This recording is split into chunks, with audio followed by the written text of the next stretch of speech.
Tell me about that shot from the corner. You're up 3, that was a big spot. Why no hesitation there? I was just open, and I knew Ben saw me, so I just shot it. I knew it was gonna be good. Hesitation is an interesting concept when you're playing Eastern Michigan. Yeah. You described you were one of the guys that seemed to get better, more at ease as the game went along. Did you feel that? Yeah, at first I definitely felt the hesitation because they're so long and they're quick, so you just got to do a lot of shot fakes. But if you just attack when you see like an opening, you'll be all right. But at first, yeah, it was hard because they're so long. We had a lot of turnovers this game because they were so long. Yeah, how did you guys fight through that? You had a season high 21 tonight as a team. Well, in the second half, we just tried to just be ready and just make the pass. Just don't hesitate, like you said. Jason mentioned the corner 3. You've started every game. Do you even feel like a freshman anymore? You just Yeah, I do still feel like a freshman because I make a lot of like freshman mistakes, so I do still feel like a freshman. But it's been nice, like just learning every game. in your mind, what's a freshman mistake? Like the turnovers and I don't know. It's just stuff I do sometimes. I just know like as I get better and as I get older, I won't do now. You guys took one on the chin Saturday, and I know it's a game where none of you guys felt like you played well, at least in spurts. How did you guys respond tonight? How would you grade how you guys bounced back from your first league loss? Honestly, I think we were hitting more shots and we were communicating more. So I think that was the biggest thing, hitting shots, because in Western Michigan we had a lot of open threes, but we just weren't knocking them down. Coach told us like we needed to knock down those big-time shots, and we were doing that this game. A little more comfortable when you're playing at home. Yeah, a little more definitely. at ease doing that. Definitely. Could you describe what kind of benefit Connor Morrell's given you guys here? I know he's only because of the injury only played the last 2 games, but he looks to be making a difference. What can you tell us about what he does? He just hustles. He can score. He rebounds. He does everything. And when he makes plays, like everyone gets so happy because he's finally back and he's getting into the rhythm of all like with us. So it's just fun with just watching him play. He does everything, honestly. Could you tell me how he was fitting in this summer and September, October before he got sat down for a while? Do you guys kind of expected this given how he was practicing before he got the injury? Honestly, before he was much more athletic, so I can understand like the injury might have like slowed him down. It'll take a little time before he gets back 100%, but he's gonna be great when he gets 100%. It's been a while since you guys have had a 3-point shooting night like this. Yeah. How did it feel to just kind of get that off your chest? Ooh, it felt great. We've been working on threes like after practice, just getting up extra shots, getting up extra reps, and it showed today. The 3-point's always a big part of your game offensively as a team. That's granted. But when you're playing Eastern Michigan, it's got to be maybe an even bigger part. What did it do for the confidence of the club to see Jordan come out and do Jordan things? It's great because we know Jordan can shoot, and when he just gets hot like that, everyone just starts to get more energy, and it just erupts the crowd. The crowd loves to see him score, so it's just a great feeling. Or do you marvel that he still gets open shots, being a 5th-year senior, and everyone knows that's his? I don't know why they don't understand like he's a shooter. I do definitely marvel that, but he's so experienced. He just finds ways to get open, and he just does it. How much did the hot shooting kind of make you guys not quite forget about the turnovers, but you guys were able to get past them a little easier? It definitely helped because we knew like he was hot. So I mean, if we knew he was hot, so we just got him the ball and he just hit shots. But yeah, the turnovers, yeah, it was bad, but we just got better over time. Never really going into that game. There were definitely some frustration seen. Even Jay got pulled pretty early on. What was just going on in that moment? Was it more just settling down and figuring things out? Kind of just talk us through those early frustrations. I think that's what it was. We just needed to settle down and just relax because they were long, but the passes to the middle with JP, like we could have got them passes in, and eventually over time we got the ball into the middle, and then we ripped they 2-3 apart. So it just got better over time. Jordan, I don't know. Do you lick your chops? Do you anticipate, because this is like the, I don't know, 6th time, 7th time you played against this zone. You've had some big games before. How do you approach this particular game on the schedule when it comes up every year? I feel like the same as I do any other game, just stay in the gym after practice, get up extra shots, just work on my position where I'm going to be getting a lot of my shots at, whether it's top wing, corner, or wherever I'm going to catch the ball and shoot. And just try to be the most consistent guy I can be. Do you think it's a bigger game for you and your skill set? Because one way to get that team or that zone off balance is to hit shots like you. Yeah, I mean, hitting shots is definitely the key to beating the zone. So anytime I really got like a little bit of freedom, I was definitely looking to hunt shots down tonight. But my team also did a really good job of just playing really good basketball today.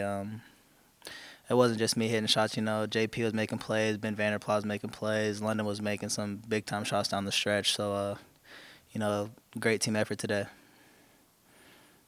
When you guys are swinging that ball around on the perimeter, drawing the zone for the guys, and the ball comes into your hand, do you even think about it, or is it just No, there's no thought. When the ball's moving like that and my feet are just set and I have a wide open look, it's definitely the shot I'll shoot at literally every time. it looks pretty fast to us, but does it move slow for you, just being a fifth year and stuff like that? Yeah, I mean it moves fast, but I mean I'm just really used to the game right now. Just trying to find my tempo at the moment. But I think it's just I wouldn't say it's too fast for me right now. I don't know if you've heard of this guy, but you passed DJ Cooper in the Ohio career three-point made list tonight. Do you have a little counter or a sheet somewhere that you cross these threes off each step of the way and know how close you are to catching Nick Kellogg? Nah, my mom does though at her dentist office. Her little team that works for her at the little dentist office. They had like a 3-point counter and they just take them off every time. I'm like, I make 3, so I thought that was pretty cool. Yeah, you had 8 tonight. You're at 275, something like that. Just any thoughts about that, or do you have a specific number in mind, or is it about winning games for you being a fifth-year guy? I think it's more so about winning games. I'll look back at the end of it all after this season, and enjoy. But I think right now it's just we just gotta focus and just take it game by game. If I get in the next couple of games, that's gonna be super sweet. But we still gotta win MAC games, try to get to the tournament. It's been a while since you kind of had one of these games at home. The last one was 2 years ago against Akron. What did it feel to do this at the Combo? It's a great feeling, man. Athens is just a great atmosphere. It wasn't like the biggest crowd tonight, but they was really supportive out there tonight, and I really appreciate everybody who came out to the game tonight. Are you conscious of the crowd and the collective intake of breath that happens when you were at the receiving end of one of those ball reversals? There's a 3-pass sequence, and there you are all alone on the right side of the arc. Do you hear that little It almost sounds like everybody just like take a deep breath and like. I feel it. I definitely feel it. I feel like I do it myself when I catch it. Like, all right, time to knock it down. Do you relish in being like for a stretch in the game today? You kind of carried the offense and brought them back from a slow start in the second half. Do you relish in that situation when you can kind of take control of a game like that? I don't really even think about it in that way because I think it's just all a collective effort. I wouldn't be able to get those shots off, if my guys wasn't, making good ball fakes or getting the ball in the paint or getting the ball in the middle. So I think everybody just trying to cherish that moment. How would you describe the team's response tonight to a tough game at Western on Saturday? I think it was a great response. It came out with energy. I think the first words of each half, it came out a little lackadaisical. But I think, the first game playing at Western, just getting a feel for the atmosphere of what MAC games are going to be like, down the stretch. I think they just needed to get that game under their belt, and I think we're just, they're trying to take it game by game and make some noise in the MAC. We've already seen some of this in the last 2 games. What can Connor Morrell do for this team, and what does it mean having him back in the mix now moving forward? Oh, it's lovely to have Connor back, man. He plays extremely hard. He talks a lot in practice. Even in games, you hear his little voice in there, just being that motivating guy, trying to be the hustle guy, trying to bring everybody together like a glue guy. So it's just nice to have another guy who has some game experience to come back to the roster. And he's getting pretty high on in the Yeah, preseason practice before you got? Yeah, I like Connor. I liked him. I liked him a lot last year. I think he proved his point to me against Purdue last year when we was on the road at their place. He was being really aggressive. I've seen a lot of his game, open up there. So I think he has a lot in his arsenal. I'm just excited for him to be back with us. Let's start with London. A big shot from the corner, and you guys are asking a lot out of London this year. What did it mean to you to see him hit a shot in a big spot in a game like that? Yeah, I think the biggest thing is, he came out of the Morehead State game heading into the break there with a swollen knee. Didn't practice. Didn't do anything when he was home. Didn't practice until the day before Campbell, and didn't play great there. Didn't have a great game up at Western Michigan. And I think the big thing for him, confidence-wise, coming back and have a game like this was huge. From a confidence standpoint, he made some huge, what I call game-winning plays. Obviously, the corner three was big, but he got some loose balls, got a hand on a rebound that we end up getting possession of, and those type of plays win you games. And I think he's a glue guy, X factor for us, and I was just happy he came out with a lot of confidence. I thought he was really good against the zone. Found cut when he didn't have the ball, made some big plays on that end, and we needed him today, obviously. So many of your young guys looked, not nervous, anxious, like they were trying to play too fast against that zone early in the game. London was one of those young guys that seemed to adjust or adapt to it really, really quickly. Did you see that? Yeah, he came out a little struggled, and we put Connor in for him. Ben Roderick came in and kind of did the same thing, and it's tough to simulate that zone. I mean, that zone is elite, and they're number one in forced turnovers, number two in steals, or vice versa. And you look at it, and you can show them tape all you want. You can try to come up with a game plan and put your scout team out there, but you're not simulating that length and size. And it might look like a gap or opening is there, and then you look to throw it, and there's two hands deflecting it. And so I think we made enough plays where we got the ball in the middle. I thought Jason Preston was really good in there, and you have to be patient against it because you're not going to get the first look. You might not get the second or third look, but you're going to get it eventually, and that's how you got to beat the zone. You got to break that seal. You got to get the ball inside off a pass or a dribble, which is easier said than done. And I thought our guys made some good plays. Jordan Dardis does what Jordan does a lot of the time. He made a ton of big shots. First half, second half. Describe the impact he has when you're playing a team that's going to play that much zone. Yeah, I mean, it's like he plays against Campbell, we probably win the game, and he did the same thing as Middle Tennessee State, Detroit. When teams play zone, he's going to find an open area, and I think more importantly, our guys are going to find him. And they're in the huddle talking about, hey, he's got the hot hand, feed him, feed him, feed him, and we continue to do that, and we trust him. He's been through a lot of games, and he's an elite shooter, and obviously when you go 8 for 15, 13 for 27, the game's a lot easier. Some frustrations in the early goings of that game because of the zone. You pull Jay. What was just for you? What was that moment like? Just those. When I pulled Jay, actually I just want to give him a break. I think we need to do that more, and we're going to try to continue to do that. A couple minutes each half. We ask him to do an awful lot, and mentally for him coming in, he didn't have a great game against these guys last year, so he's thinking about the zone, and I thought he did a great job of playing in the middle and playing out of it. Tried to force a couple passes to Nolan a couple times, which you can't. You got to spoon feed him. You can't make the behind the back no look pass to Nolan. But Nolan was great in the first half, and he was why we had an 8-point halftime lead. But I thought Jay did some good things. I know it's just 2 games, but can you describe the impact that Connor Morell's had? I think he had 2 points, but he had 8 rebounds, 5 assists in 16 minutes, something along those lines.